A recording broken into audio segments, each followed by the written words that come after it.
Okay जी, अस्सलाम वालेकुम। जैसे कि आपको पता है कि हम ऑलरेडी काफ़ी हद तक जो है वो हमारी जो इन्फ्रेंशियल स्टैटिस्टिक्स है उसमें प्रोबेबिलिटी और इससे रेलेवेंट कॉन्सेप्ट जो हैं उसका इंट्रोडक्शन ले चुके हैं।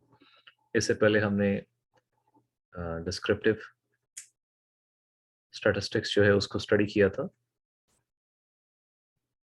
जिसमें mean, median, mod, standard deviation, variance, जितनी भी मेजरमेंट्स ऑफ सेंट्रल टेंडेंसी हैं या मेजरमेंट्स ऑफ वेरिएशन है, मेजरमेंट्स ऑफ पोजीशन है, जिसमें क्वांटाइल्स थे, क्वार्टाइल्स थे, परसेंटाइल्स थे। इसके अलावा बहुत सारे ग्राफ्स हमने देखे, हिस्टोग्राम, पॉलीगॉन।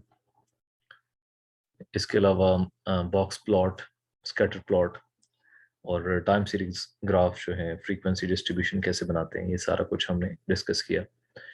उसके बाद हमने शुरू की इन्फ्रेंशियल स्टैटिस्टिक्स। इन्फ्रेंशियल स्टैटिस्टिक्स में जैसा कि आपको पता है कि inferential statistics is basically to infer results from samples. हम जो भी पॉपुलेशन है most of the time researchers के लिए वो एक्सेसिबल नहीं होती, या it's very you know cumbersome to test all the population। तो हम पॉपुलेशन में से एक सैंपल कलेक्ट करते हैं और जो भी सैंपल कलेक्ट करते हैं उसके ऊपर हाइपोथेसिस टेस्टिंग करते हैं, और हाइपोथेसिस टेस्टिंग जो है उसके थ्रू हमें सैंपल में से कुछ कैरेक्टरिस्टिक्स को स्टडी करने का मौका मिलता है, जिसकी स्टैटिस्टिकल सिग्निफिकेंस के बारे में हम कुछ जानने की कोशिश करते हैं और हम पॉपुलेशन के बारे में कोई एस्टिमेशंस करते हैं। अब फर्स्ट ऑफ ऑल तो रिसर्चर के लिए इम्पॉर्टेंट होता है कि वो अपनी पॉपुलेशन को डिफाइन करे। पॉपुलेशन जो है किसी जियोग्राफिकल एरिया के अंदर भी डिफाइन हो सकती है। जैसे इस्लामाबाद में अगर हम डॉक्टर्स पे कोई रिसर्च करना चाहते हैं तो जिस इस्लामाबाद के तमाम तर डॉक्टर्स हैं वो हमारी पॉपुलेशन होगी, जिसमें से हम एक सैंपल जो है वो क्रिएट करेंगे। अब रिसर्च में इट इज़ वेरी इंपॉर्टेंट कि जो आपका सैंपल है वो रैंडम सैंपल हो। ये बात हम इस्टेब्लिश कर चुके हैं कि जो रैंडम सैंपल्स हैं वो कम से कम बायसनेस जो है वो क्रिएट करते हैं आपके रिजल्ट्स में। इसके अलावा तमाम तर जो सैम्पलिंग है, चाहे वो प्रोबेबिलिस्टिक सैम्पलिंग है या नॉन प्रोबेबिलिस्टिक सैम्पलिंग है, उसमें जो बायस है, स्टैटिस्टिकल बायस जो है वो ज़्यादा होती है। तो रैंडम सैंपल के लिए हमें एक सैम्पलिंग फ्रेम चाहिए होता है, यानी कि list of all the elements in the population, और उसमें से फिर हम रैंडमली जितने भी रिक्वायर्ड सैंपल एलिमेंट्स होते हैं वो सिलेक्ट करते हैं। अब अगर हम एक सैंपल जो है वो स्टडी करेंगे, पॉपुलेशन में से एक सैंपल लेंगे, तो उसकी हाइपोथेसिस टेस्टिंग का जो अंदाज है, तरीका है, that would be different. But if we take more than one samples, for example, if we take two samples, then the hypothesis testing procedures will change a little bit, only a little bit. But if we take more than two samples, तो फिर hypothesis testing जो है वो बिल्कुल different हो जाएगी। तो ये जो चैप्टर है, इस चैप्टर में पहले हम वन सैंपल के बारे में स्टडी करेंगे, इसके बाद फिर हम टू सैंपल्स और उसके बाद फिर मल्टीपल सैंपल्स की जो हाइपोथेसिस टेस्टिंग है उसको स्टडी करेंगे। अब हाइपोथेसिस टेस्टिंग जो है वो इसलिए भी स्टैटिस्टिक्स का सबसे इम्पोर्टेंट कॉन्सेप्ट है, क्योंकि आपने देखा कि जो आपकी असाइनमेंट नंबर 2 थी, जिसमें आपने रिसर्च पेपर्स जो हैं उनमें से रिजल्ट्स कलेक्ट किए, वहाँ पे आपको बहुत जगह पे एक पी वैल्यू का, एक प्रोबेबिलिटी वैल्यू का कॉन्सेप्ट मिला। तो बेसिकली जो पी वैल्यू है उस कॉन्सेप्ट को भी हम इसी चैप्टर में डिटेल में स्टडी करेंगे और देखेंगे पी वैल्यू को हाइपोथेसिस टेस्टिंग में हम कैसे इस्तेमाल करते हैं, कैसे स्टैंडर्डाइज्ड जो हमारे टेस्ट रिजल्ट्स हैं उनकी पी वैल्यूज़ को हम कैलकुलेट करते हैं, फाइंड आउट करते हैं और फिर कंपैरिजन करते हैं उनका अपने लेवल ऑफ सिग्निफिकेंस के साथ। सो फर्स्ट ऑफ ऑल कुछ बेसिक कॉन्सेप्ट्स हैं जिनकी अंडरस्टैंडिंग जो है वो हमारे लिए बहुत ज़रूरी है, और उसके बाद we will be able to conduct hypothesis test. What is a hypothesis test? It is a process, ये एक प्रोसेस है विच यूजेस सैंपल स्टैटिस्टिक। देखिए, हम अगर पॉपुलेशन की बात करें तो पॉपुलेशन का जो मीन है दैट इज म्यू। अब चूंकि पॉपुलेशन जब अवेलेबल हो तो हम पॉपुलेशन को स्टडी करते हैं, उसका मीन कैलकुलेट कर सकते हैं, उसकी स्टैंडर्ड डेविएशन कैलकुलेट कर सकते हैं। मैं यहाँ पे सिग्मा भी लिख देता हूँ जो कि पॉपुलेशन स्टैंडर्ड डेविएशन। तो हमारे लिए पॉपुलेशन का अवेलेबल होना जो है it's a lucky thing that we can easily calculate population mean and population standard deviation. लेकिन in case population is not present तो फिर हमें सिक्स सैंपल से काम चलाना पड़ता है। हम एक सैंपल लेते हैं और सैंपल से मीन को एस्टिमेट करने की कोशिश करते हैं। तो मीन की जो सिंगल पॉइंट एस्टिमेशन है सबसे बेहतरीन वो सैंपल मीन हो सकता है। पॉपुलेशन के मीन को एस्टिमेट करने के लिए हम सैंपल मीन का इस्तेमाल करते हैं। इसी तरह अगर हमें पॉपुलेशन की जो स्टैंडर्ड डेविएशन है उसको हमने अगर एस्टिमेट करना है तो हम जो सैंपल स्टैंडर्ड डेविएशन है उससे हम एस्टिमेट कर सकते हैं। लेकिन हमने पहले एक बात पढ़ी थी कि ये जो पॉइंट एस्टिमेट्स हैं they are usually not reliable. तो हम उन्हीं पॉइंट एस्टिमेट्स के इर्द गिर्द जो है एक कॉन्फिडेंस इंटरवल क्रिएट करते हैं। तो हमारे पास फॉर एग्जांपल एक्स बार जो है ये एक सैंपल का मीन है, और इसमें हम जब ऐड करेंगे और माइनस करेंगे स्टैंडर्ड एरर को, तो स्टैंडर्ड एरर को ऐड करने से और माइनस करने से हमें क्या मिलेगा जी, एक कॉन्फिडेंस इंटरवल मिलेगा। और ये इंटरवल जो है ये हमें एक एस्टिमेशन प्रोवाइड करेगा कि हमारा पॉपुलेशन का जो मीन है वो मोस्ट प्रोबेबली इस इंटरवल के बीच में कहीं है। यानी पॉपुलेशन का जो भी मीन है वो इस इंटरवल की किसी एक पॉइंट पे फॉल करेगा। एंड ये चीज भी हमने एस्टैब्लिश की थी कि we can not be 100% sure about this. हम अपना कॉन्फिडेंस लेवल जो है उसके अकॉर्डिंगली इसमें जो भी हमारा स्टैंडर्ड एरर है उसमें एक कॉन्फिडेंस लेवल इन्वॉल्व होता है। यूजुअली वो 95% होता है। तो हम 95% या 99% कॉन्फिडेंट होते हैं कि इस इंटरवल में हमारा पॉपुलेशन मीन जो है वो फॉल करेगा।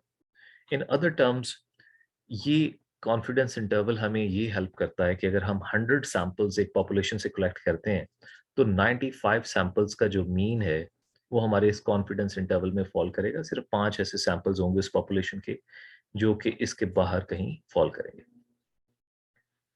तो कंसिडरिंग ऑल ऑफ दिस, जो हमारे पास सैंपल स्टैटिस्टिक है यानी एक्स बार और standard deviation of the sample, sample की जो कैरेक्टरिस्टिक्स हैं उन्हें हम सैंपल स्टैटिस्टिक कहते हैं। तो hypothesis testing is a procedure or process that uses sample statistic to test a claim, जो कि क्लेम टेस्ट करने के लिए हम यूज करते हैं about the value of population parameter. कि पॉपुलेशन के पैरामीटर्स के बारे में हम कुछ एस्टिमेट करने के लिए सैंपल स्टैटिस्टिक को यूज करते हैं, और इस प्रोसीजर को हम हाइपोथेसिस टेस्टिंग कहते हैं। और ये आपने बायोलॉजी केमिस्ट्री वगैरह में पढ़ा होगा कि हम एक साइंटिफिक हाइपोथेसिस स्टेट करते हैं और उसके बाद फिर उसका टेस्ट करते हैं। अब साइंटिफिक टेस्टिंग एम्पिरिकल टेस्टिंग भी है, उसके साथ साथ स्टैटिस्टिकल टेस्टिंग भी है। तो हम बात करेंगे स्टैटिस्टिकल टेस्टिंग की। जैसे एक वैक्सीन का एक मैन्युफैक्चरर जो है वो क्लेम करता है, and hypothesis is a claim. ये एक टेस्टेबल क्लेम है जिसको हम एक टेस्ट के थ्रू टेस्ट से गुजारते हैं and then we come to some results. So एक मैन्युफैक्चरर ऑफ द वैक्सीन जो है वो क्लेम करता है that the vaccine they produce are good for an average of at least 1000 days. अब ये क्लेम है, it can be right and it can be wrong. इसको हम स्टैटिस्टिकल फॉर्म में कन्वर्ट करके फिर टेस्ट करेंगे। उसके बाद हमें पता चलेगा कि हम कितने कॉन्फिडेंस के साथ कह सकते हैं कि इस पर्टिकुलर मैन्युफैक्चरर का क्लेम जो है वो दुरुस्त है या गलत है। We will either reject the claim और we will support the claim. तो इसको हम हाइपोथेसिस टेस्टिंग के थ्रू करेंगे। तो एक वर्बल स्टेटमेंट जो होती है यानी जिसको हम वर्ड्स में लिखते हैं और claim about a population parameter is called a statistical hypothesis. To test the average of 1000 days, अब ये जो वैक्सीन की लाइफ है 1000 डेज की, we need a pair of hypothesis.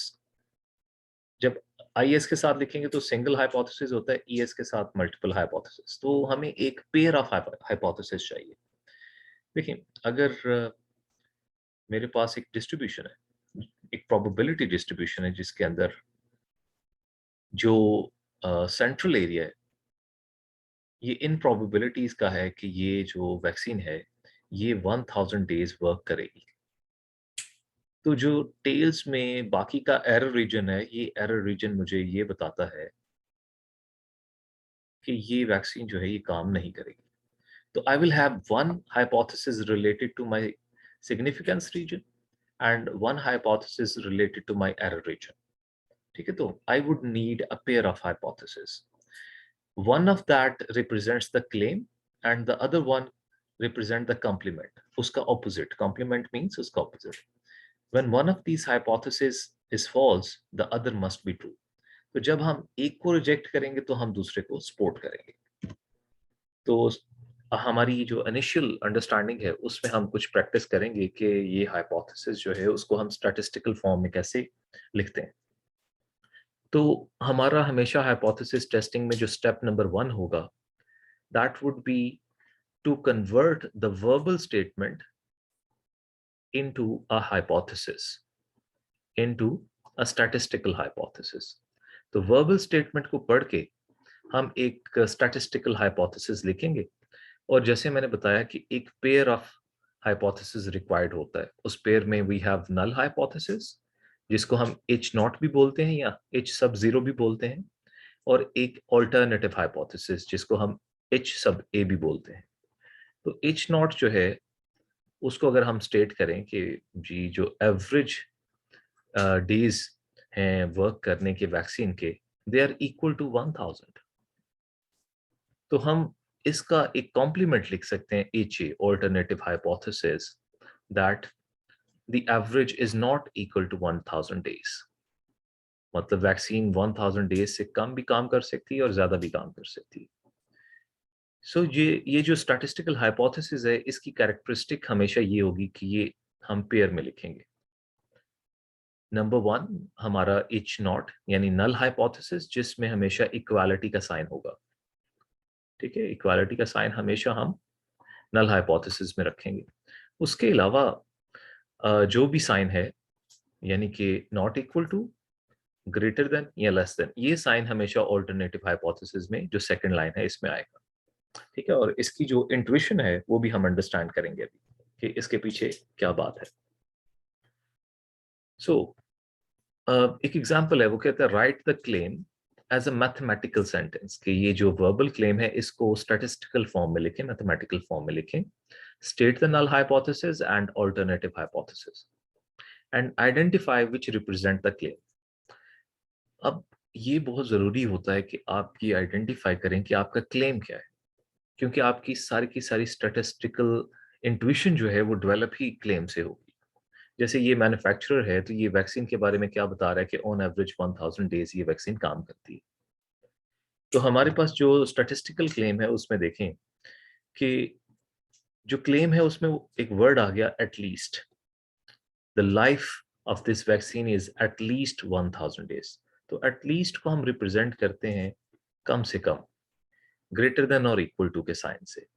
तो ये जो इक्वालिटी का साइन है, लेस देन इक्वल टू या सिंपल इक्वल टू या ग्रेटर देन इक्वल टू, ये तीनों साइन हमेशा इक्वालिटी के साइन एच नॉट में आपको नजर आएंगे, और एच नॉट में ही आप लिखेंगे। अब क्योंकि वो कह रहा है एटलीस्ट 1000, तो उसका क्लेम एच नॉट है, नल हाइपोथेसिस उसका क्लेम है। अगर वो ये कहता कि ये वैक्सीन जो है ये मोर देन 1000 डेज काम करती है, तो हम हाइपोथेसिस कैसे लिखते? एच नॉट में हम लिखते mu is less than equal to 1000, और एच ए उसमें हम लिखते mu is greater than 1000। In this case, क्योंकि वो क्लेम कर रहा होता कि ग्रेटर देन 1000 डेज ये वैक्सीन काम करती है, तो हमारा क्लेम जो है वो नल हाइपोथेसिस नहीं होता, बल्कि ऑल्टरनेटिव हाइपोथेसिस होता है जिसमें ग्रेटर देन का साइन है। तो हम इसके साथ क्लेम लिखते हैं। तो एक रिसर्चर जब एक स्टेटमेंट लिखता है, for example as a microbiologist, अगर आप एक केमिकल इस्तेमाल करते हैं और उस केमिकल की वजह से किसी भी फूड प्रोडक्ट के अंदर जो फंगस है वो उसकी रिप्रोडक्शन कम होती है, तो फिर आप कह सकते हैं कि आप जब उसका हाइपोथेसिस बनाएंगे तो आप बताएंगे कि आपकी जो भी मेडिसिन है उसकी इंटरवेंशन की वजह से जो एवरेज नंबर है वहाँ पे population of any microbial element, वो जो है वो लेस देन होगा एक पर्टिकुलर एवरेज से। फॉर एग्जाम्पल मैं 100 कह देता हूँ, this is just an example. तो ये मेरा क्लेम होगा। ठीक है, और इसके ऑपोजिट इसका कॉम्प्लीमेंट क्या होगा? Greater than equal to. याद रहे कि नल हाइपोथेसिस में हमेशा इक्वालिटी का साइन आएगा, बाकी चीजें वही रहेंगी। ठीक है, तो इस तरह से कोई भी रिसर्चर का क्लेम जो है उसको सबसे पहले स्टेप में एक स्टैटिस्टिकल फॉर्म में स्टेट करना है, लिखना है। तो जैसे जैसे हम ज्यादा इस पे क्वेश्चंस करेंगे तो हमारी जो अंडरस्टैंडिंग है वो भी इंक्रीज होगी इसमें। अब जो स्टेटमेंट्स हैं, जो वर्बल स्टेटमेंट्स में हैं, उसमें काफी चीजें आ सकती हैं। फॉर एग्जांपल किसी मीन के बारे में, पॉपुलेशन मीन के बारे में कोई वर्बल क्लेम हो सकता है, हाइपोथेसिस हो सकता है। इसी तरह पॉपुलेशन की स्टैंडर्ड डेविएशन के बारे में कोई वर्बल क्लेम हो सकता है। इसी तरह पॉपुलेशन के प्रोपोर्शन के बारे में कोई वर्बल क्लेम हो सकता है।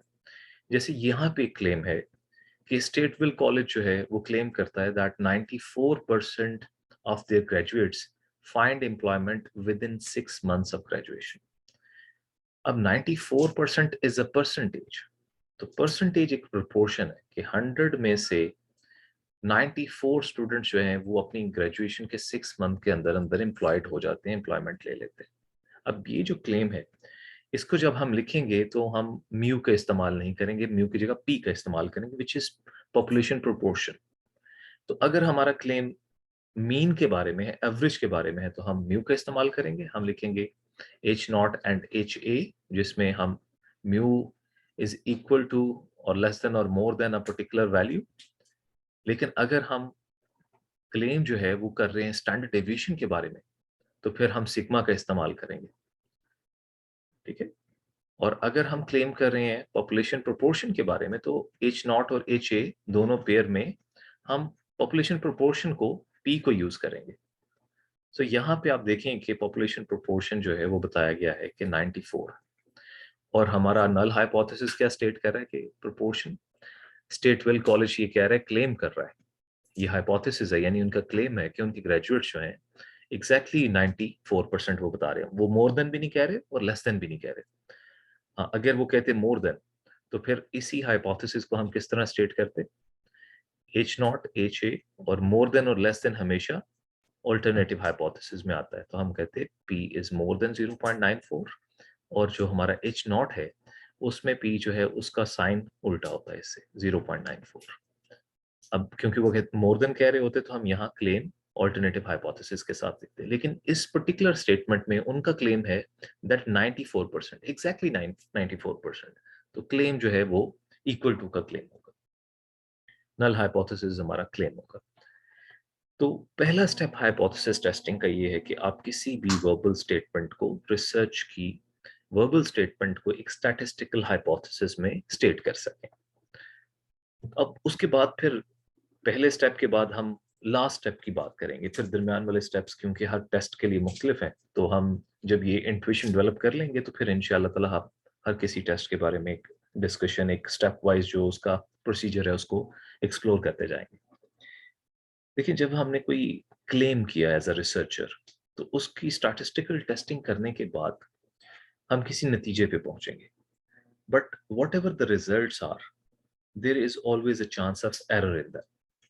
ठीक है। और there are two types of error in research. Statistical जो एरर हो सकते हैं वो दो तरह के हो सकते हैं, लेकिन इसमें एक बुनियादी बात जिसको समझना जरूरी है वो ये है, no matter which hypothesis represents the claim, आपका क्लेम चाहे नल हाइपोथेसिस हो चाहे अल्टरनेटिव हाइपोथेसिस हो, always begin the hypothesis test assuming that the null hypothesis is true। इसको मैं दूसरे वर्ड्स में अगर एक्सप्लेन करूं तो हम रिसर्च में हमेशा अपने नल हाइपोथेसिस को टेस्ट करते हैं। हम नल हाइपोथेसिस को रिजेक्ट करने की कोशिश करते हैं, या फिर अगर हमें स्टैटिस्टिकल सपोर्ट ना मिले तो हम कहते हैं we can not reject, we do not reject null hypothesis. So at the end of the test, at the end of the statistical test, one of two decisions will be made। इन दोनों में से कोई एक decision हम करेंगे। Either we will reject the null hypothesis or we will fail to reject the null hypothesis। So अगर हम एक टेस्ट रन करते हैं, स्टैटिस्टिकल टेस्ट, अपनी रिसर्च करते हैं, और जो हमारा हाइपोथेसिस था अपनी रिसर्च के रिजल्ट से उसको टेस्ट करने की कोशिश करते हैं, उस नल हाइपोथेसिस को रिजेक्ट करते हैं या फिर फेल टू रिजेक्ट हम स्टेट करते हैं, तो उसमें दो एरर हो सकते हैं। टाइप 1 एरर ये है, if the null hypothesis is rejected when it is true, कि नल हाइपोथेसिस ट्रू था लेकिन हमारी स्टैटिस्टिकल टेस्टिंग कुछ ऐसी थी कि हमने उसको रिजेक्ट कर दिया, एरर आ गया, तो इसको हम टाइप 1 एरर बोलते हैं। टाइप 2 एरर ये है कि जो नल हाइपोथेसिस है उसको हमने रिजेक्ट नहीं किया, हालांकि वो एक्चुअली फॉल्स था। ठीक है। तो ये दो एरर जो हैं ये एग्जिस्ट करते हैं रिसर्च में। सो अगर तो आपका नल हाइपोथेसिस ट्रू है और आपने उसे रिजेक्ट कर दिया है, तो ये एक टाइप ऑफ एरर है। और अगर आपका एच नॉट यानी नल हाइपोथेसिस फॉल्स है और आपने उसे रिजेक्ट नहीं किया तो ये भी एक एरर है। बाकी जो दो डिसीजंस है वो करेक्ट डिसीजंस है। मतलब नल हाइपोथेसिस ट्रू है और आपने उसे रिजेक्ट नहीं किया तो ये करेक्ट डिसीजन है। इसी तरह जो नल हाइपोथेसिस है वो फॉल्स है और आपने उसे रिजेक्ट कर दिया वो भी करेक्ट डिसीजन है। ठीक है। तो जैसे स्टेटविल कॉलेज क्लेम करता है कि 94% of their graduates find employment with in 6 months of graduation, what will be type 1 and type 2 error? इसको इजीली स्टेट किया जा सकता है कि टाइप 1 एरर क्या होगा जब आप रिजेक्ट करेंगे नल हाइपोथेसिस को जबकि ये बात ट्रू है। The population proportion is actually 0.94 but is rejected. We believe it is not 0.94। इसका मतलब ये हुआ कि पॉपुलेशन में 94% ऑफ ग्रेजुएट्स जो हैं उनको 6 मंथ के अंदर अंदर एम्प्लॉयमेंट मिल जाती है। लेकिन जो सैंपल हमने लिया उस सैंपल में 94% स्टूडेंट्स को 6 मंथ के अंदर अंदर एम्प्लॉयमेंट नहीं मिली। ठीक है, तो हमारे स्टैटिस्टिकल रिजल्ट में और जो पॉपुलेशन की पैरामीटर है उसमें क्लैश आ गया, एक कॉन्ट्रडिक्शन आ गई, तो ये एक एरर है। इसी तरह अगर पॉपुलेशन में 94% लोगों को एम्प्लॉयमेंट नहीं मिलती लेकिन हमने जो सैंपल लिया उसमें 94% लोगों को एम्प्लॉयमेंट मिल गई तो ये भी एक क्लैश है, ये टाइप 2 एरर है। अब जैसे मैंने अर्ज किया कि रिसर्च में we can not be 100% sure. The reason for that is we are taking a sample. Sample को random sample is the most representative sample of the population. But still, we are not checking or testing each and every element of the population. जब हम population का हर एक element test नहीं कर रहे, तो error आना जो है वो जरूरी हो जाता है। अगर तो हम population का हर element test कर रहे हैं तो फिर sample लेने का जवाब नहीं है। तो sampling जब भी करेंगे there will be a chance of error, there will be a probability of error. तो अगर मेरी probability of error 5% है और मेरा confidence interval 95% है, ठीक है, तो मैं 5% को अल्फा का नाम दे सकता हूँ। 5% is the level of significance. This is a level of significance means this is the probability of an error. Type 1 error की जो प्रोबेबिलिटी है जिसको मैं अल्फा का नाम दूंगा वो मेरे कॉन्फिडेंस इंटरवल के बाहर है। अगर मैं 95% कॉन्फिडेंस हूं तो बाकी का जो 5% एरिया है आई am not confident about that because मेरा सैंपल 95% सपोर्ट करेगा मेरी स्टैटिस्टिकल टेस्टिंग को। देयर इज अ पॉसिबिलिटी और प्रोबेबिलिटी ऑफ 5% एरर। ठीक है, तो टाइप 1 एरर पे हम ज्यादा जोर देंगे। हाइपोथेसिस टेस्टिंग में टाइप 1 एरर जो है उसकी बहुत ज्यादा इंपॉर्टेंस है। उसी से अल्फा के साथ ही हम अपनी प्रोबेबिलिटी वैल्यूज को कंपेयर करते हैं।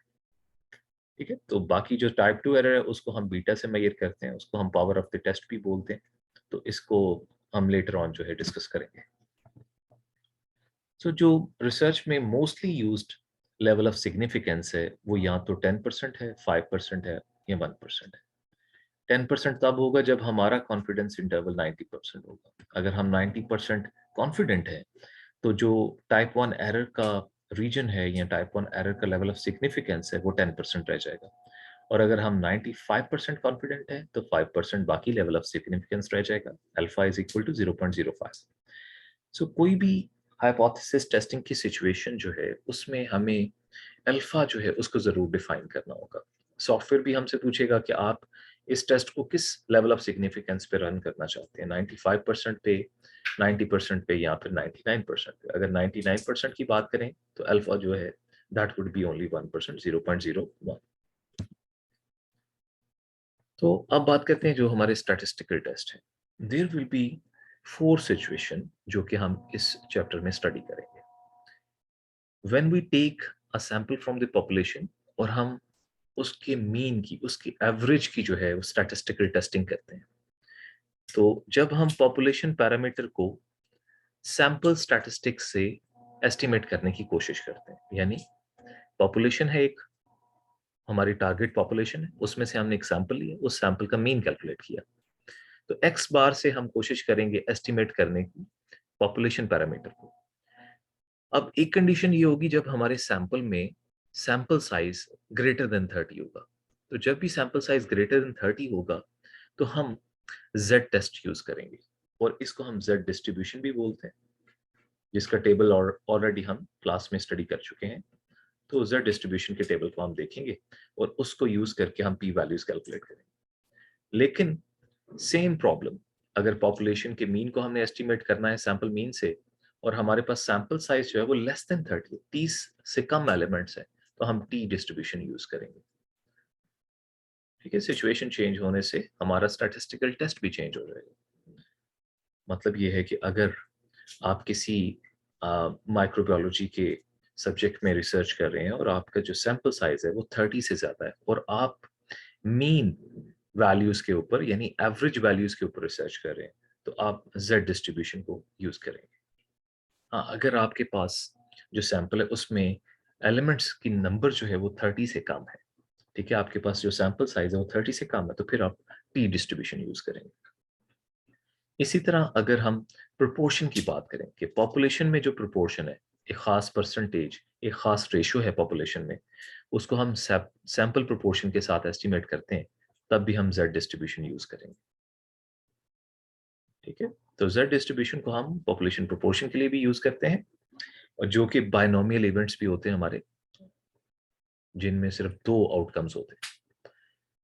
हाँ, अगर पॉपुलेशन की वेरिएंस या स्टैंडर्ड डेविएशन को हम एस्टिमेट करें, तो सैंपल की हम स्टैंडर्ड डेविएशन या फिर सैंपल की जो वेरिएंस है वो कैलकुलेट करेंगे, उसके लिए हम काई स्क्वायर डिस्ट्रीब्यूशन यूज करेंगे। तो काई स्क्वायर डिस्ट्रीब्यूशन जो है वो वेरिएंस या फिर स्टैंडर्ड डेविएशन के लिए यूज की जाती है। सो ये हम 4 टेस्ट जो हैं, 4 सिचुएशंस जो हैं, उनको स्टडी करेंगे और पी वैल्यू मेथड इस्तेमाल करेंगे। हम देखेंगे पी वैल्यू क्या होती है, और पी वैल्यू को कंपैरिजन करते हैं हम अपनी अल्फा वैल्यू से। जैसे मैंने बताया, अल्फा एक लेवल ऑफ सिग्निफिकेंस शो करता है, 0.05 मैं सपोज करता हूँ। अगर मेरा कॉन्फिडेंस इंटरवल 95% है, 95% इज इक्वल टू 0.95, तो मेरा अल्फा जो है that is equal to 1 minus confidence interval, यानी 1 minus 0.95, that is equal to 0.05। अब मेरा जो हाइपोथेसिस टेस्ट है वो एक डिस्ट्रीब्यूशन पे फॉल करेगा। उस डिस्ट्रीब्यूशन में जो मेरा लेवल ऑफ सिग्निफिकेंस है वो दोनों रीजन्स में भी हो सकता है, और एक रीजन में भी हो सकता है, राइट रीजन में भी हो सकता है और लेफ्ट रीजन में भी हो सकता है। तो मैं एग्जांपल्स के साथ आपको ये समझाने की कोशिश करता हूँ। अगर मेरा एक हाइपोथेसिस है, और वो हाइपोथेसिस ये है कि जो वैक्सीनेशन है, जो वैक्सीन हम एक पेशेंट को लगाते हैं, वो 1000 डेज काम करेगी, तो दैट मीन्स कि ये वैक्सीनेशन लेस देन 1000 डेज भी काम कर सकती है और मोर देन 1000 डेज भी काम कर सकती है। So it can go either way, less than or more than. So in that case, we will have a two-tail testing, two-tail test, जिसमें हम अपने दोनों टेल्स में, दोनों रीजन्स में लेवल ऑफ सिग्निफिकेंस को टेस्ट करेंगे। तो अल्फा जो भी है हमारा, उसको हम डिवाइड कर देंगे दो रीजन में, अल्फा डिवाइड बाय 2 हमारे लेफ्ट साइड पे होगा और alpha divide by 2 right side पे होगा। लेकिन अगर फॉर एग्जांपल में एक पेडागोजी टेक्निक है स्टडी करने की, पढ़ाने का एक तरीका है, और उसके थ्रू स्टूडेंट्स को पढ़ाता हूँ, और मैं ये अजम्पशन एज अ रिसर्चर जो है रखता हूँ कि इस पेडागोजी से स्टूडेंट्स के रिजल्ट्स जो हैं इंप्रूव हो जाएंगे, उनका जीपीए ज्यादा हो जाएगा। तो I am not discussing about reduction in GPA, so I am not concerned about the left side, I am only concerned about the positive side कि GPA will increase.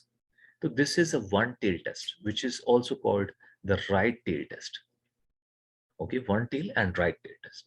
But sometimes अगर आप high blood pressure के patients को कोई medicine देते हैं, और आप एज अ रिसर्चर ये ज्यूम करते हैं कि इस मेडिसिन की वजह से उनका ब्लड प्रेशर लो होता है, कम होता है, तो आप ज्यादा वाली साइड को चेक नहीं करेंगे, आप फिर सिर्फ लेस वाली साइड को चेक करेंगे। तो that would be a left tail, one tail left tail test. तो left tail, right tail and two tail test, तीन तरह के टेस्ट हो सकते हैं, और तीनों में हम पी वैल्यूज को और अल्फा वैल्यूज को कंपेयर करेंगे। ठीक है, तो ये जो एक्सप्लेनेशन है, इसको थोड़ा सा आपने रिलेट करना है अपने स्टेप 1 से। स्टेप 1 मैंने आपको बताया था कि आपने अपनी वर्बल स्टेटमेंट को स्टैटिस्टिकल हाइपोथेसिस में स्टेट करना है, यानी H0 या HA। फॉर एग्जांपल अगर हम यहाँ पे बात करें तो हमारे पास जो एच नॉट है वो है कि मीन जो है दैट इज ग्रेटर देन और इक्वल टू सम वैल्यू, और जो अल्टरनेटिव हाइपोथेसिस है उसमें उल्टा साइन आएगा, यानी कि लेस देन अ वैल्यू। अब क्योंकि ये लेस देन का साइन है तो ये हमें बताता है कि हमारा टेस्ट कौन सा टेस्ट होगा। लेस देन, आप सिर्फ डायरेक्शन देखेंगे, ये लेफ्ट की तरफ आपको डायरेक्शन दे रहा है तो आपका टेस्ट जो है वो लेस देन यानी लेफ्ट टेल टेस्ट होगा, one tail test, left left tail test. अगर ये अल्टरनेटिव हाइपोथेसिस की डायरेक्शन मोर देन है, ग्रेटर देन, तो आपका राइट टेल टेस्ट होगा। और अगर इज नॉट इक्वल टू है तो दैट मीन्स कि it can be either less than और आइदर मोर देन, तो then you will test two tail, your test would be two tail test. और two tail test में जैसे मैंने आपको बताया, आप अपनी पी वैल्यू को और अल्फा वैल्यू को दोनों को दो पे डिवाइड करते हैं, only in two tail test. One tail test में अल्फा जो है उसको हम टू पे डिवाइड नहीं करते। अच्छा जी, वो कहता है ये आपके सामने कुछ क्लेम्स हैं, इनके लिए आपने क्लेम को पढ़ के, यानी कि रिसर्चर की वर्बल स्टेटमेंट को पढ़ के आपने ये डिसाइड करना है कि नल हाइपोथेसिस क्या है और अल्टरनेटिव हाइपोथेसिस क्या है, और ये भी डिसाइड करना है कि जो टेस्ट होगा वो वन टेल होगा या टू टेल होगा, और ये भी डिसाइड करना है कि अगर वन टेल टेस्ट होगा तो वो लेफ्ट टेल होगा या राइट टेल। अब देखें, a cigarette manufacturer claims that less than 1/8 of the US adult population smoke cigarettes. अब यहाँ पे एक रेशो की, एक प्रोपोर्शन की बात हुई है। लेस देन 1/8, 1/8 का मतलब ये होता है कि 1/8, कि 8 में से एक से भी कम लोग जो हैं वो स्मोक करते हैं सिगरेट्स। तो ये एक पॉपुलेशन प्रोपोर्शन के बारे में एस्टिमेशन की जा रही है। तो इसको जब हम नल हाइपोथेसिस और अल्टरनेटिव हाइपोथेसिस में लिखेंगे तो हम प्रोपोर्शन की वैल्यू यूज करेंगे, यानी हम लिखेंगे एच नॉट, और एच नॉट लिखने के बाद हमेशा हम दो डॉट्स यानी कॉलम्स लगाते हैं, उसके बाद population proportion is greater than equal to 1/8, और 1 को 8 पे डिवाइड करें तो आपके पास 0.125 आता है। आप 125 भी 0.125 भी लिख सकते हैं और 1/8 भी लिख सकते हैं। तो ये एच नॉट है। उसके बाद अल्टरनेटिव हाइपोथेसिस लिखेंगे that population proportion is less than 1/8। अच्छा, अब मैं आपसे यहाँ पे थोड़ा सा, ताकि ये क्लैरिटी आ जाए इसमें, कि आखिर how how do I know कि मैंने कौन से साइन यूज करने हैं एच नॉट में और एच वन में। अपने नल हाइपोथेसिस में और मेरे जो भी दूसरा अल्टरनेटिव हाइपोथेसिस है उसमें कौन सा साइन यूज करना, that is very important to understand. वो मुझे वर्बल स्टेटमेंट से पता करना है। वो कहते हैं लेस देन 1/8।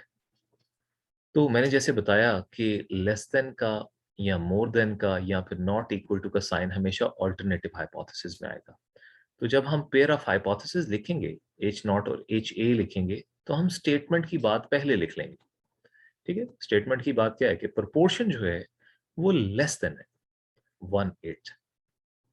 ठीक है, तो इसके ऑपोजिट जो है वो फिर हम दूसरा हाइपोथेसिस की स्टेटमेंट खुद ब खुद लिख लेंगे, that P and then the sign would be opposite, greater than equal to. जैसे कि नल हाइपोथेसिस में मैंने बताया कि इक्वालिटी का साइन हमेशा आएगा या तो greater than equal to, less than equal to, या फिर इक्वल टू। तो 1/8। अब यहाँ पे दो जो पेयर हैं इनको लिखने के बाद मेरे लिए इंपॉर्टेंट है एज अ रिसर्चर कि मैं क्लेम मेंशन करूं, क्या है रिसर्च का क्लेम, क्या है। तो यहाँ पे क्लेम करता है लेस देन, तो लेस देन वाले के साथ हम क्लेम लिखते हैं। अगर वो एटलीस्ट का क्लेम होता तो हम नल हाइपोथेसिस के साथ लिखते हैं। अब ये देखें, ये this is a one tail test. Why this is a one tail test? क्योंकि नॉट इक्वल टू का साइन नहीं है। जब भी अल्टरनेटिव हाइपोथेसिस में नॉट इक्वल टू का साइन होगा तो it would be two tail test, लेकिन जब भी लेस देन और ग्रेटर देन का साइन होगा तो ये साइन हमें बताएगा कि ये एक वन टेल टेस्ट है। ठीक है, तो यहाँ पे अगर आप देखें तो क्या साइन है, लेस देन का साइन। तो ये एक वन टेल टेस्ट है और ये लेफ्ट टेल टेस्ट है, यानी कि इसमें हम लेफ्ट वाली साइड जो है इसको टेस्ट करेंगे। इसी तरह नेक्स्ट जो क्लेम है वो पढ़ते हैं जी। A local telephone company claim that the average length of phone call is 8 minute. Average length of phone call is 8 minute. उसने नहीं बताया कि लेस देन 8 मिनट या मोर देन 8 मिनट। तो जो क्लेम बन रहा है यहाँ से वो ये बन रहा है कि इक्वल टू की बात की जा रही है। वो कहता है कि पहले हम दोनों पेयर जो है उनकी डिनोटेशन जो है वो लिख लेते हैं, H not and H A and colons. अब यहाँ पे बात किस चीज की जा रही है? एवरेज की। तो पॉपुलेशन एवरेज को हम किससे डिनोट करते हैं? म्यू से। वो कहते हैं average length of a call is 8 minute. इस 8 मिनट का मतलब ये है mu is equal to 8 minutes. यही क्लेम है इसका। तो मैं अपने ऑल्टरनेटिव हाइपोथेसिस में क्या लिखूंगा? उल्टा साइन इसका। The complement sign is not equal to, so mu is not equal to 8। Okay. So hypothesis test में ये बहुत इंपॉर्टेंट है कि आप एच नॉट यानी नल हाइपोथेसिस और एच ए यानी ऑल्टरनेटिव हाइपोथेसिस को सही तरीके से स्टेट करें, और फिर उनमें से जो क्लेम है उसको आइडेंटिफाई करें, और फिर जो साइन यूज हुए हैं उसमें उनको देखते हुए बताएं, ऑल्टरनेटिव हाइपोथेसिस को देखते हुए बताएं कि ये कौन सा टेस्ट है। अगर तो लेस देन मोर देन का साइन होगा तो वन टेल टेस्ट होगा, और जिस तरफ उसकी साइन की डायरेक्शन होगी उसी टेल को हम टेस्ट करेंगे।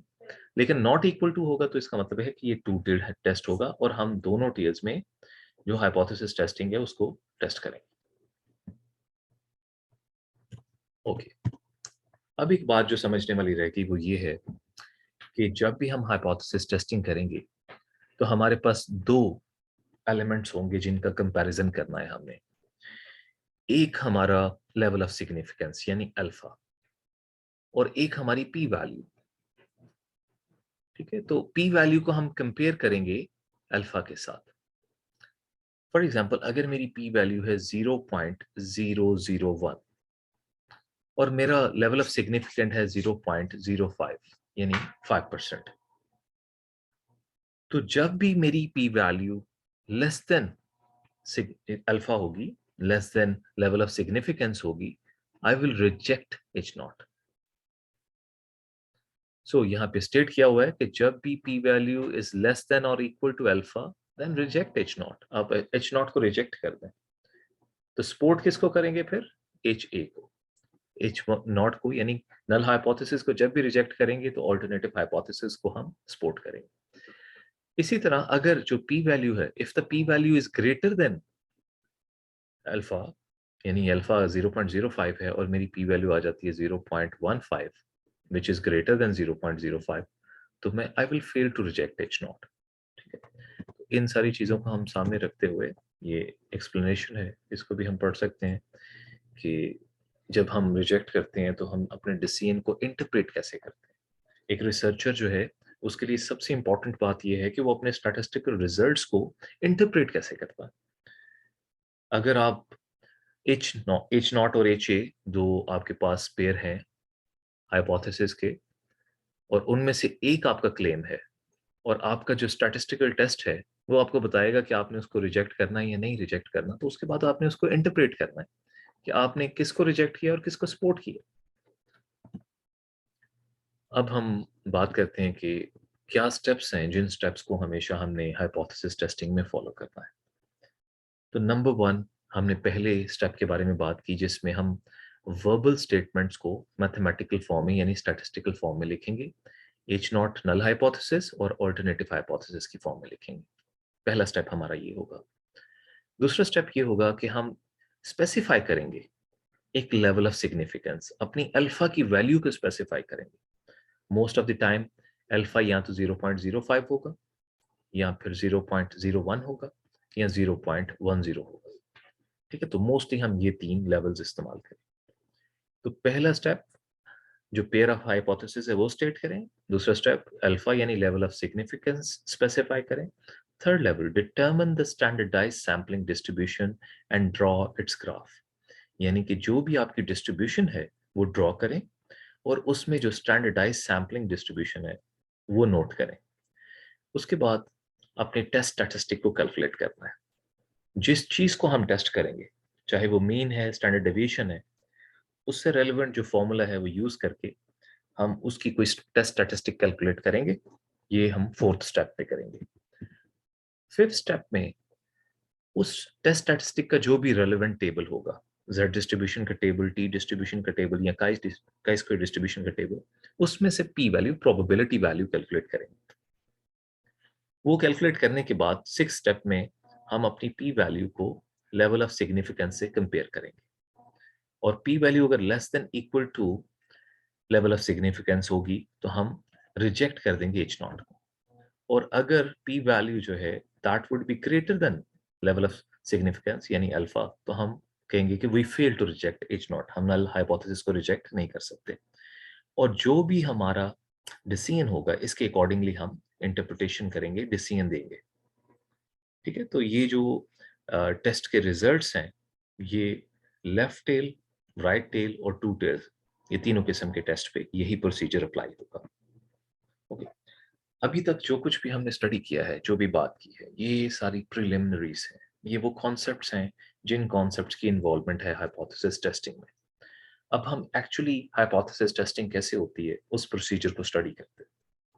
सबसे पहले हम मीन को टेस्ट करेंगे, यानी हमारे पास सैंपल है और सैंपल के मीन को यूज करके हम पॉपुलेशन के मीन को एस्टिमेट करेंगे। कब? जब हमारे पास लार्ज सैंपल अवेलेबल है। और लार्ज सैंपल जैसे मैंने आपको बताया, हम कहते हैं जब हमारे पास सैंपल साइज इक्वल टू और ग्रेटर देन 30 हो। When the sample size is equal to or greater than 30, then we say that this sample is large sample.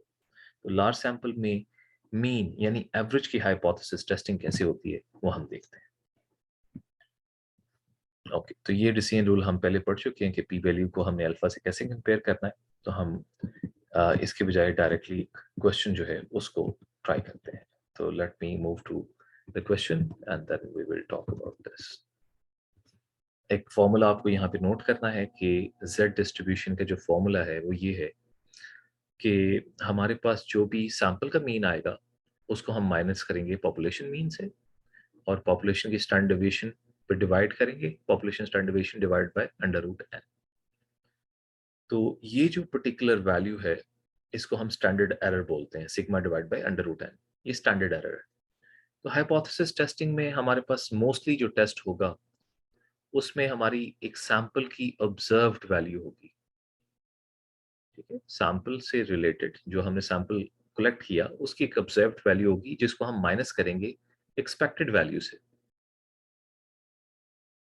So observed value minus expected value और उसको divide करेंगे standard error से। तो ये common formula है। इसको हम मुख्तलिफ टेस्ट में मुख्तलिफ शेप एंड फॉर्म में देखेंगे। टी टेस्ट में भी बात यही होगी कि observed value minus expected value divide by standard error. ठीक है, ये जेड टेस्ट जो है इसके लिए हम इसको टेस्ट करते हैं। तो right away I will move to an example. देखिए यहाँ पे एक मैन्युफैक्चरर है, ये क्लेम करता है कि उसकी जो रिचार्जेबल बैटरीज हैं they are good for an average of more than 1000 charges. ठीक है, उसने एक सैंपल लिया है 100 बैटरीज का and has a mean of 1002, और उसके सैंपल की जो एवरेज आ रही है, उसका जो मीन आ रहा है वो 1002 चार्जेस आ रहा है, और जो स्टैंडर्ड डेविएशन है सैंपल की वो है 40। वो कहता है is there enough evidence to support this claim. अच्छा, ये क्लेम क्या था? क्लेम हमने अभी पढ़ा है। वो कहता है manufacturer claims that its rechargeable batteries are good for an average of more than 1000। So ये जो मोर देन है ये हमें कुछ डिनोट कर रहा है। तो जैसे मैंने बताया कि स्टेप नंबर वन में हम अपना स्टैटिस्टिकल हाइपोथेसिस जो है वो डिनोट करते हैं, और वो एक पेयर होता है null hypothesis and alternative hypothesis. अब यहाँ पे बात हो रही है एवरेज की, मीन की। तो पॉपुलेशन मीन जो है वो म्यू से डिनोट होता है, तो हम म्यू यूज करेंगे। अब वो कह रहे हैं मोर देन 1000, तो जैसे मैंने बताया कि मोर देन का साइन हमेशा अल्टरनेटिव हाइपोथेसिस में आएगा, और उसने वैल्यू भी बताई है 1000 चार्जेस। तो ये इस रिसर्चर का, मैन्युफैक्चरर का क्लेम है। तो इसका ऑपोजिट साइन जो है वो हमारे पास किस में आएगा? नल हाइपोथेसिस में। ठीक है, अब वो कहता है रैंडम सैंपल ऑफ 100 बैटरीज। तो उसने जो सैंपल लिया है बैटरीज का वो 100 है, सो n is 100 which is greater then 30। तो ये एक लार्ज सैंपल है। अगर ये लेस देन 30 होता तो हम टी टेस्ट यूज करते, अभी हम जेड टेस्ट यूज यानी जेड डिस्ट्रीब्यूशन यूज करेंगे। So has a mean life of 1002। तो इस सैंपल का जो मीन है x बार दैट इज 1002। तो हमारे पास म्यू भी है 1000 और x बार भी है 1002, और उसके साथ साथ हमारी स्टैंडर्ड डिवीजन भी है, यानी सिग्मा जो है that is equal to 14। Alpha भी हमें उसने बताया 0.01। तो ये वैल्यूज हमारे पास अवेलेबल हैं जिनको यूज करके हम हाइपोथेसिस टेस्टिंग कर सकते हैं। तो स्टेप वाइज चलेंगे। स्टेप 1 जिसमें हम हाइपोथेसिस और उसका क्लेम लिखेंगे, स्टेप 2 जिसमें हम लेवल ऑफ सिग्निफिकेंस स्पेसिफाई करेंगे 0.01, स्टेप 3 कि हम अपना स्टैटिस्टिकल टेस्ट रन करेंगे। स्टैटिस्टिकल टेस्ट से मुराद ये फॉर्मूला रन करेंगे जिसमें z की वैल्यू फाइंड आउट करेंगे। अब z डिस्ट्रीब्यूशन है, हम z डिस्ट्रीब्यूशन क्यों यूज कर रहे हैं, क्योंकि ये एक लार्ज सैंपल है जिसमें sample size is more than 30। So z is equal to x bar minus mu, x bar is 1002 and mu is 1000। ये हमें इसी स्टेटमेंट से सारी डिटेल मिली है। Divide by sigma which is 14 divide by under root 100, 100 is n। सही है, तो ये सारी वैल्यूज पुट करते हैं तो हमारे पास एक स्टैंडर्ड स्कोर आ जाता है 1.43। तो इस 1.43 को इफ यू रिमेंबर तो हमने z टेबल में देखना है। तो z टेबल में आपको याद है कि हम 1.4 को 0.03 में देखेंगे, तो हमारे पास जो वैल्यू आएगी, ठीक है, वो वैल्यू आप देख सकते हैं, that would B this value. Sir हमने टेबल में देखा, लेकिन टेबल में तो 1.4 को जब 0.03 में देखा तो ये वैल्यू नहीं थी। तो ये हमारी क्लास में बात हो चुकी है, आपको याद होगा कि टेबल में आपको लेफ्ट साइड की वैल्यू दी होती है। तो टेबल में जो भी वैल्यू मिलेगी आपको उसको अपने 1 में से माइनस करना है, तो आपके पास 0.0764 आ जाएगा। अब ये 0.0764 को हम बोलते हैं P value, this is our P value. अब इस पी वैल्यू को हमने अल्फा से कंपेयर करना है। So we have P value and we have alpha. So p value is 0.0764 and alpha is 0.01. तो हमने बात की थी कि जब भी p value is greater than alpha, यहाँ पे आप देखें p value जो है वो greater than alpha है, तो we will fail to reject null hypothesis। हम null hypothesis को reject नहीं कर पाएंगे। हम क्या state करेंगे? We will state that at a 1% level of significance, ये 1% कहाँ से आया? ये जो सिग्मा है 0.01, this is 1%. So 1% is equal to 1 divided by 100, which is equal to 0.01. So at 1% level of significance, there is not enough evidence to support the claim. To support the claim. Fail to reject null hypothesis. हम null hypothesis को reject नहीं कर पाए। तो अगर reject नहीं कर पाए तो इसको सपोर्ट करेंगे ना। तो जब नल हाइपोथेसिस को सपोर्ट करेंगे तो अल्टरनेटिव हाइपोथेसिस को सपोर्ट नहीं कर सकते, इसलिए लिखा है there is not enough evidence to support the claim. हम अपने क्लेम को सपोर्ट करने के लिए हमारे पास इनफ एविडेंस नहीं है। क्लेम क्या था? That the rechargeable batteries has an average of life of at least 1000 charges और मोर। ठीक है, तो ये हाइपोथेसिस टेस्टिंग का प्रोसीजर है। दैट नंबर 1, आप सबसे पहले ऑब्जर्व्ड वैल्यू को फाइंड आउट करें। हमारी ऑब्जर्व्ड वैल्यू थी x बार 1002, फिर उसको एक्सपेक्टेड वैल्यू में से माइनस करें 1000 और उसको स्टैंडर्ड एरर पे डिवाइड करें, और यहाँ पे z डिस्ट्रीब्यूशन में जो स्टैंडर्ड एरर होता है वो है sigma divide by under root n। तो आपके पास जो टेस्ट स्टैटिस्टिक की वैल्यू आएगी उसको आपने उस डिस्ट्रीब्यूशन के टेबल में से देखना है, और उसके बाद फिर आपने सिंपली पी वैल्यू को, जो भी टेबल में से पी वैल्यू आप फाइंड आउट करेंगे, अपने अल्फा के साथ कंपेयर करना है, और जब आप कंपेयर करेंगे तो फिर आपको रिजल्ट मिल जाएगा। यहाँ पे प्रैक्टिकल रिसर्च में आप एक पॉइंट अंडरस्टैंड करें। फॉर एग्जांपल, आपने देखा कि जो ब्रेड है उस ब्रेड में एक खास किस्म की यीस्ट इस्तेमाल करने से ब्रेड की जो एवरेज लाइफ है वो इंक्रीज हो जाती है। तो एज अ रिसर्चर आपने वो यीस्ट की टाइप जो है वो डिस्कवर की है, और आप कहते हैं कि ये यीस्ट जो है इसको इस्तेमाल करने से ब्रेड की लाइफ बढ़ जाती है। तो आपका जो क्लेम है कि ब्रेड की लाइफ बढ़ जाती है, ये ऑल्टरनेटिव हाइपोथेसिस का क्लेम है, ये ग्रेटर देन का क्लेम है। ये यही सिचुएशन है जो अभी हमने देखी। तो आप भी अपने क्लेम को राइट टेल में टेस्ट करेंगे। ठीक है, राइट टेल में टेस्ट करेंगे। ये जो शेडेड एरिया उन्होंने दिया है ये राइट टेल में। तो आप रिसर्च कैसे कंडक्ट करेंगे? सबसे पहले आप एक नंबर ऑफ सैंपल्स जो है वो डिफाइन करेंगे। सी मोस्ट प्रोबेबली आप मोर देन 30 ब्रेड सैंपल्स जो है उनको कलेक्ट करेंगे जिसमें वो यीस्ट इस्तेमाल हुई है। ठीक है, तो आप देखेंगे कि जो लाइफ है, एवरेज लाइफ है ब्रेड की, वो कितने दिन होती है, वो आपका म्यू होगा। और आपके इस 30 या 30 से ज्यादा ब्रेड के सैंपल में जो भी मीन एवरेज लाइफ आई है वो होगी एक्स बार। ठीक है, तो ये आपके पास कैलकुलेशंस आ जाएंगी, और इसी जो सैंपल की जो स्टैंडर्ड डेविएशन है उसको आप सिग्मा के तौर पे इस्तेमाल कर लेंगे, और एन जो है वो नंबर ऑफ ब्रेड्स हैं जो कि आप चूज करेंगे। ठीक है, तो all that information that we collect in real life उसको यूज करके हम जेड डिस्ट्रीब्यूशन का इस्तेमाल करके अपनी पी वैल्यू कैलकुलेट करेंगे और उसी को हम अपनी रिसर्च में रिपोर्ट करेंगे। ठीक है, तो ये एक हाइपोथेसिस टेस्टिंग का प्रोसीजर है जो कि आपके मीन यानी एवरेजेस को एस्टिमेट करने के लिए इस्तेमाल होता है। कब? When you have a large sample.